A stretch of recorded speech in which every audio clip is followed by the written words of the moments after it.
Hello साथियों, कैसे हैं आप सभी लोग। जैसा कि हमने आप सभी लोगों को एपीजी क्लासेज में स्वागत है। जैसा कि हम पिछले वीडियो में कार्य और शक्ति के बारे में बताया था, इस वीडियो में हम चर्चा करेंगे ऊर्जा। ऊर्जा क्या होती है, इस पर हम चर्चा करेंगे, ठीक है। क्योंकि आज का हमारा टॉपिक क्या है, ऊर्जा। तो ऊर्जा क्या होती है, इसका बहुत सारे लोग जिक्र करते हैं।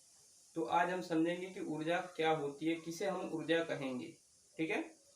जैसे क्या होता है कि बेसिकली हम काम करते करते थक जाते हैं, तो हमें क्या होती है, भोजन की आवश्यकता होती है।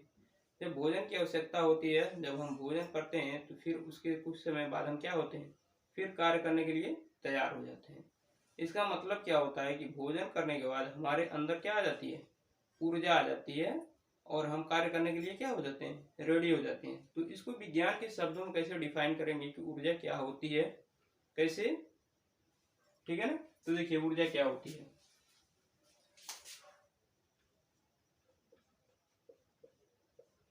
ऊर्जा, जिसका इंग्लिश होता है एनर्जी। हमने अभी आपको बताया था कि जब कार्य करने के बाद हम थक जाते हैं तो क्या करते हैं, भोजन करते हैं, और भोजन करने के बाद हमें फिर से क्या होती है, कार्य करने की क्षमता विकसित हो जाती है। अर्थात हम कह सकते हैं कि किसी वस्तु में, वस्तु से तात्पर्य हम भी हो सकते हैं या कोई भी हो सकता है, किसी भी वस्तु या चीज में कार्य करने की क्षमता को ऊर्जा कहते हैं, ठीक है ना। यानी किसी वस्तु में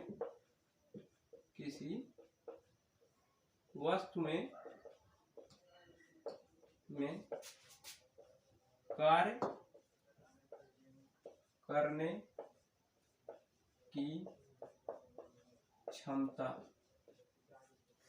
क्षमता को ऊर्जा कहते हैं।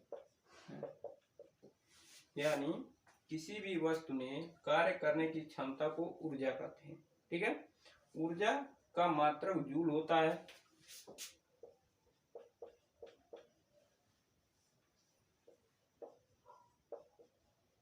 ऊर्जा का मात्रक क्या होता है, जूल होता है। अब बात करेंगे कि ऊर्जा कितने प्रकार के होते हैं, ठीक है ना। ऊर्जा कितने प्रकार के होते हैं, इसके बारे में हम बात करेंगे। तो हम देखेंगे कि ऊर्जा कितने प्रकार के होते हैं। सबसे पहले देखेंगे ऊर्जा कितने प्रकार के होते हैं, यानी ऊर्जा को कितनी भागों में बांटा गया है। तो हम देखें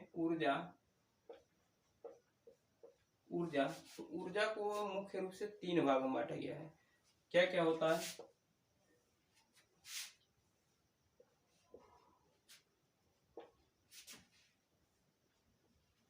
पहला होता है स्थितिज ऊर्जा।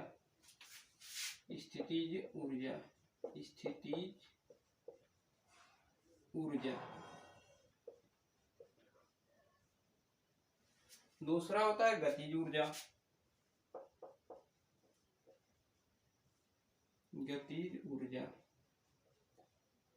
और तीसरा होता है आपका यांत्रिक ऊर्जा।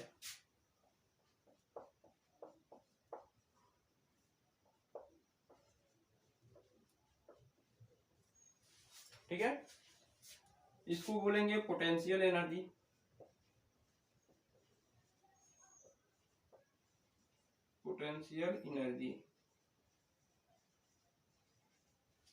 इसको बोलेंगे काइनेटिक एनर्जी।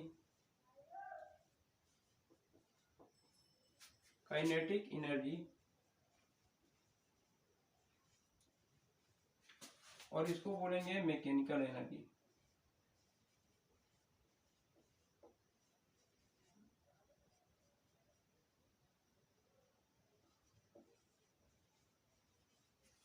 ठीक है, यानी ऊर्जा 3 प्रकार के होते हैं। क्या क्या होता है, स्थितिज ऊर्जा, गतिज ऊर्जा और यांत्रिक ऊर्जा। इनको 3 भागों में बांटा गया है, ठीक है ना। अब एक एक को हम बारी बारी से पढ़ेंगे कि स्थितिज ऊर्जा क्या होती है, गतिज ऊर्जा क्या होती है और यांत्रिक ऊर्जा क्या होती है, ठीक है ना। तो सबसे पहले हम बात करेंगे स्थितिज ऊर्जा की, ठीक है। स्थितिज ऊर्जा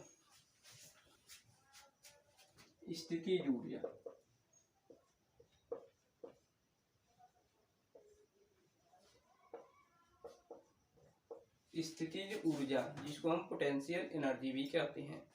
स्थितिज ऊर्जा क्या होती है, किसी वस्तु में उसकी स्थिति के कारण जो ऊर्जा उत्पन्न होती है उसे स्थितिज ऊर्जा कहते हैं। जैसे कोई भी वस्तु जहाँ पर स्थिर रहता है, ठीक है ना, उसे हम कहेंगे उसकी स्थिति। यानी किसी भी वस्तु की स्थिति के कारण जो ऊर्जा उत्पन्न होती है उसे हम कहेंगे स्थितिज ऊर्जा। जैसे हम देखते हैं कि कोई टेबल अपनी जगह पर स्थिर है, कोई वस्तु अपनी जगह पर स्थिर है, ठीक है ना। मान लीजिए कोई भी टेबल हुआ, कुर्सी हुआ, अगर वो अपनी जगह पर स्थिर है तो वो क्या है, स्थिति ऊर्जा की स्थिति में है, ठीक है ना। इस पर सवाल कैसे आएंगे, इस पर एक सवाल देखते हैं, क्या ऐसे इस पर सवाल आते हैं। जैसे देखिए सवाल क्या है इस पर, 10 मीटर की ऊंचाई पर स्थित किसी वस्तु का द्रव्यमान 20 किग्रा है, वस्तु की स्थितिज ऊर्जा ज्ञात कीजिए। जी का मान दिया है 10 मीटर प्रति सेकंड स्क्वायर। देखिए स्थितिज ऊर्जा का जो सूत्र होता है U बराबर होता है mgh, ठीक है ना। U बराबर mgh, ये स्थितिज ऊर्जा का सूत्र होता है। यहाँ दिया गया है कि 10 मीटर की ऊंचाई पर, यानी h का मान 10 मीटर, किसी वस्तु का द्रव्यमान कितना है, 20 किग्रा है।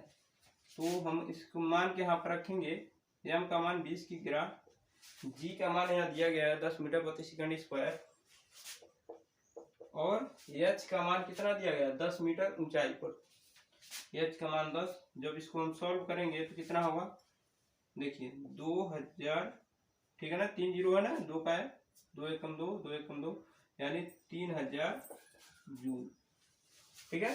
स्थितिज ऊर्जा हो या गतिज ऊर्जा हो, इन दोनों का मात्रक भी जूल होता है, ठीक है ना। ये हमारा आंसर हो जाएगा 2000 जूल।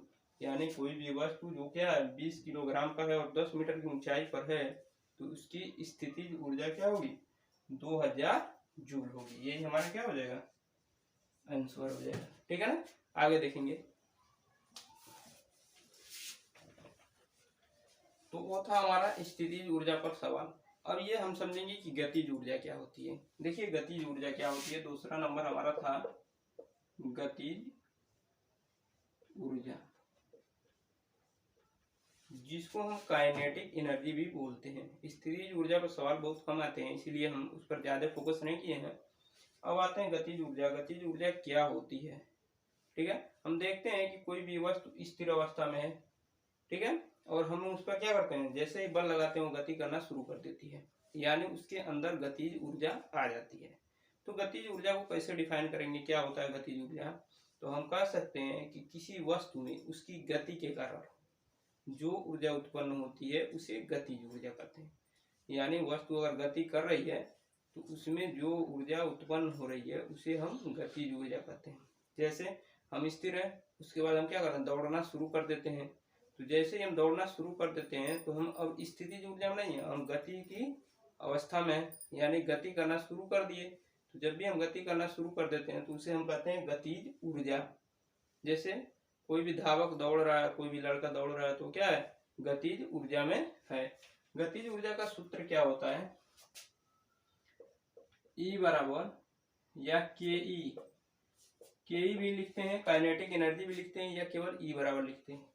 तो के बराबर हाफ mv स्क्वायर, यानी काइनेटिक एनर्जी के बराबर हाफ mv स्क्वायर, ये आपका गतिज ऊर्जा का फार्मूला होता है, ठीक है।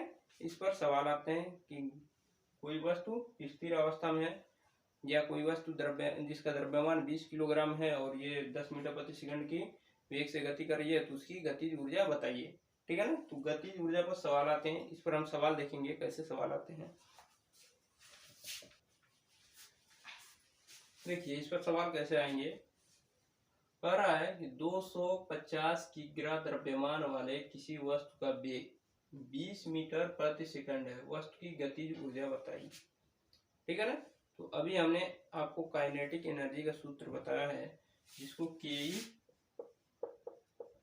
के बराबर क्या होता है, हाफ mv स्क्वायर, अभी हमने बताया था।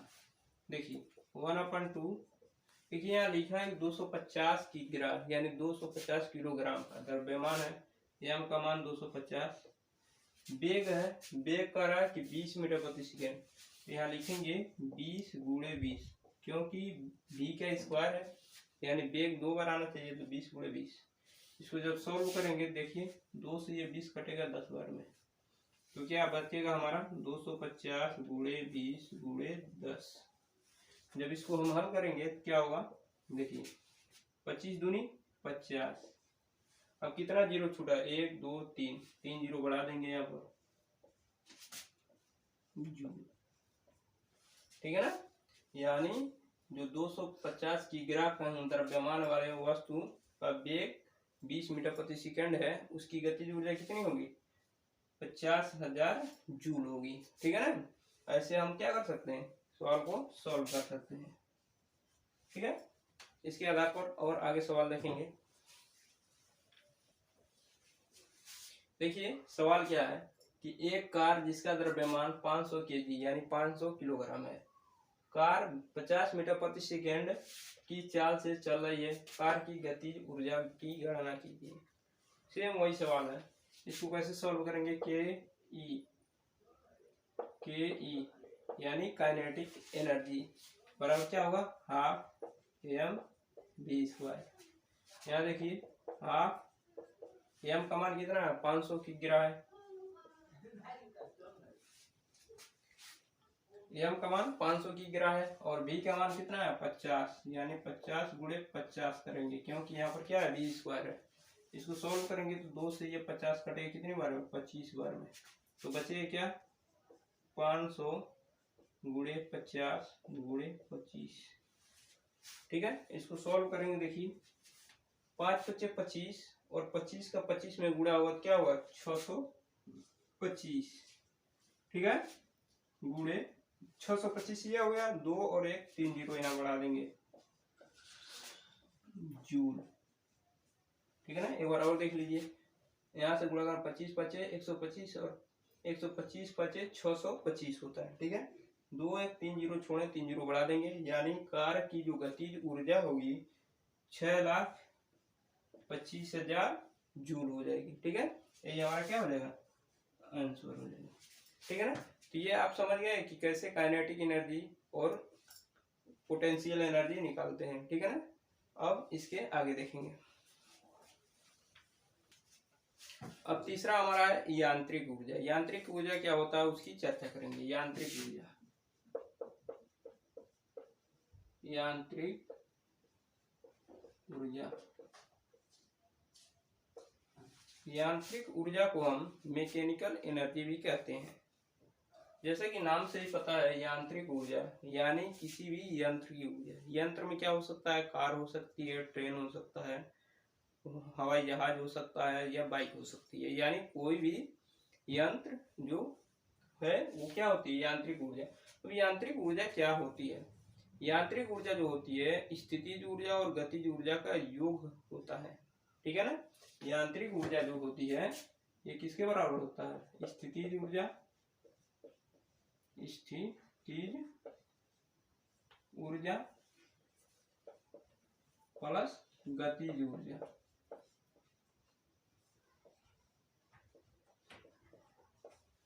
यानी यांत्रिक ऊर्जा जो हमारी होती है स्थितिज ऊर्जा और गतिज ऊर्जा का योग ही हमारी होती है यांत्रिक ऊर्जा।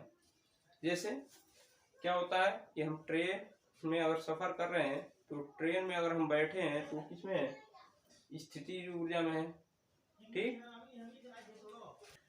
जैसे क्या है कि हम ट्रेन में अगर बैठ कर सफर कर रहे हैं तो हम बैठे हुए हैं तो किसमें है, स्थितिज ऊर्जा में, और ट्रेन क्या कर रही है, गति कर रही है, तो किसमें, गतिज ऊर्जा में।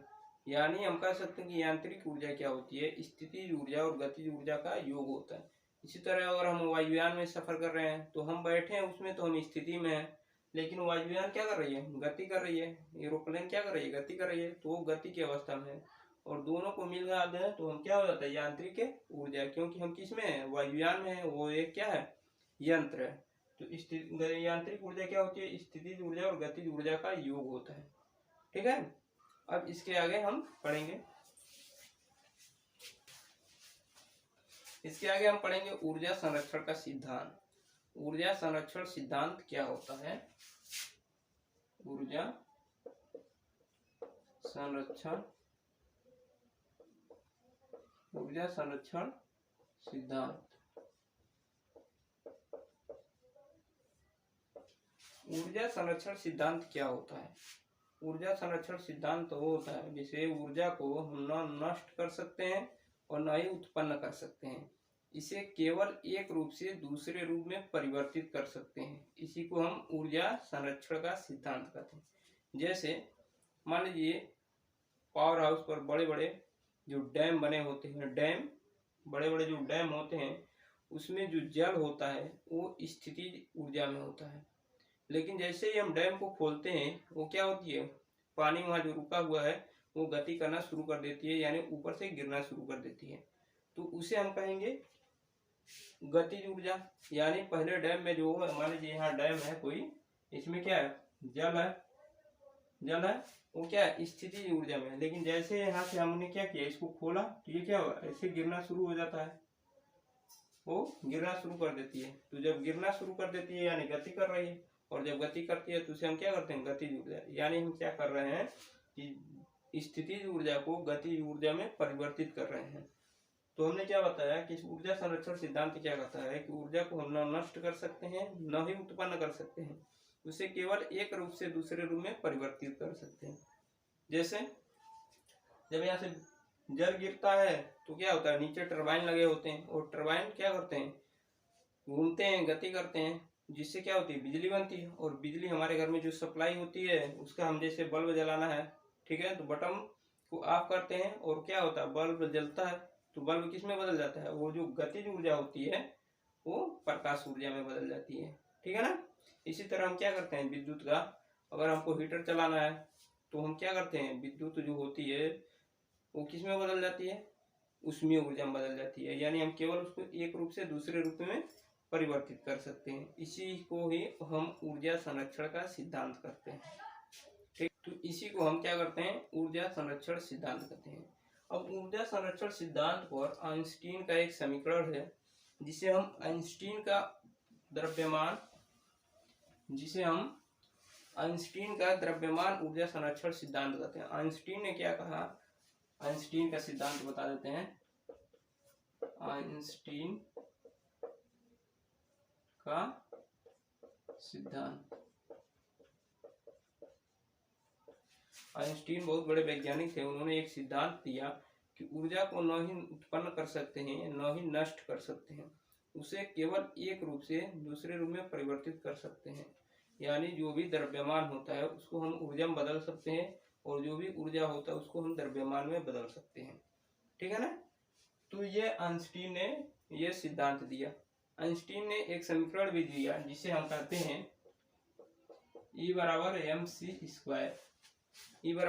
mc स्क्वायर, और इसी आधार पर उन्होंने द्रव्यमान को ऊर्जा में बदलते हुए दिखाया। जैसे मान लीजिए कि 1 किलोग्राम द्रव्यमान का कोई वस्तु है और उसको हमें ऊर्जा में कन्वर्ट करना है, ऊर्जा में बदलना है, तो कितनी ऊर्जा बनेगी, ठीक है। 1 किलो, देखिए सबसे पहले तो ये भी जान लेते हैं यहाँ c क्या है। c है प्रकाश का वेग, जिसका मान होता है 3 × 10⁸ मीटर प्रति सेकंड स्क्वायर। c जो है प्रकाश का वेग है जिसका मान 8 मीटर प्रति सेकंड स्क्वायर होता है, ठीक है। अब मान लीजिए कि 1 किलो द्रव्यमान का कोई वस्तु है, ठीक है ना, अगर उसको हम ऊर्जा में बदलें तो कितनी एनर्जी हमें प्राप्त होगी। तो देखिए यहाँ पर हमारा फार्मूला E बराबर mc स्क्वायर। हमने 1 किलो द्रव्यमान का कोई वस्तु लिया, तो 1 किलो द्रव्यमान का कोई वस्तु लिया और उसको क्या कर रहे हैं, हम ऊर्जा में बदल रहे हैं। तो यहाँ m का मान 1 हो जाएगा और यहाँ c का मान कितना होगा, 3 × 10⁸ होगा मीटर प्रति सेकंड, यानी 3 × 10⁸। अब देखिए यहाँ पर c का स्क्वायर है तो इसका स्क्वायर कर देंगे। जब इसको हम सॉल्व करेंगे, देखिए 3 का स्क्वायर कितना होगा, 9 होगा। 9 का 1 में मल्टीप्लाई करेंगे, 9 इंटू, देखिए 8 दूनी 16, यानी 10 पे कितना होगा, 16 जूल, ठीक है ना। यानी अगर 1 किलो द्रव्यमान वाले किसी वस्तु को हम ऊर्जा में बदलें तो कितना बदले होगा, 9 × 10⁻16 जूल के बराबर हो जाएगा। इसी आधार पर आइंस्टीन ने बताया था कि किसी भी वस्तु को जब हम ऊर्जा में बदलते हैं तो यही फार्मूला होता है E बराबर mc स्क्वायर, और इसी आधार पर जो भी परमाणु बम बनाए जाते हैं वो इसी आधार पर कार्य करते हैं। ठीक है, तो आज का टॉपिक यहीं पर समाप्त करते हैं। अगर वीडियो आपको अच्छा लगे तो लाइक और सब्सक्राइब करना ना भूलें। Thank you.